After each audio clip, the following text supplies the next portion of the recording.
Donc pour accompagner ces tomates, on accompagne ça avec un bon vin. Et en Aquitaine, on ne fait pas que du vin à Bordeaux. On en fait à quelques kilomètres d'ici, à Buzet. On retourne à Buzet, cette petite appellation qui est exemplaire car elle est engagée dans la biodiversité et l'agriculture raisonnée. Ce ne sont pas que des mots. Les vignerons ont compris ici qu'il fallait prendre soin de son terroir pour faire du bon vin. Regardez. Les vignerons se sont engagés dans la biodiversité et l'agriculture raisonnée. Depuis 10 ans, ils réduisent les intrants et ont été pionniers dans l'interdiction des engrais chimiques, des acaricides et autres pesticides. On a interdit les engrais chimiques, donc là il y a un exemple, ça c'est de l'engrais organique. On a interdit tout ce qui était antibotrytis qu'on retrouvait dans les vins. Une diminution des traitements et une nature qui renaît avec la tulipe d'Agen plantée au beau milieu des rangs de vignes. Des vignerons qui ont eu cette révélation d'installer aussi des nichoirs à oiseaux dans chaque exploitation. Sur ce vignoble, effectivement, nous travaillons beaucoup la biodiversité. On protège l'alouette Lulu, la chouette chevêche d'Athéna, effectivement. On a mis en place un nichoir à faucons, qui est presque l'emblème du vignoble, parce qu'il est sur la partie la plus haute. On protège également aussi les chauves-souris, par exemple.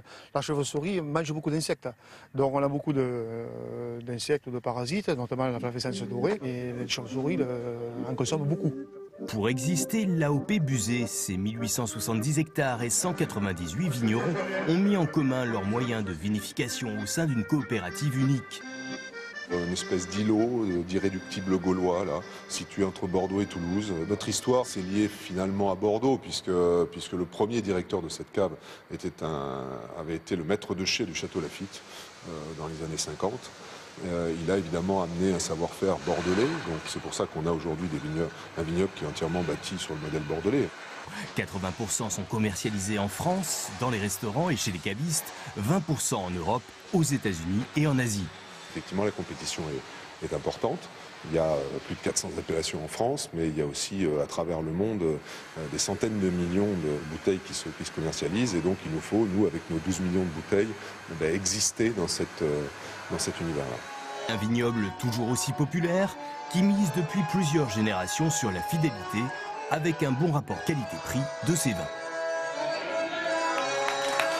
Alors je vous le disais, ce ne sont pas que des mots, les vignerons sont engagés vraiment dans ce processus d'agriculture raisonnée. Ils ont obtenu d'ailleurs il y a quelques mois à Londres un prix qui s'appelle le Green Award et c'est un prix international, donc une belle reconnaissance pour ces vignerons de Buzet qui en fait sont un peu précurseurs dans le retour. Des pionniers, c'est bien. Des précurseurs, voilà, dans le retour à...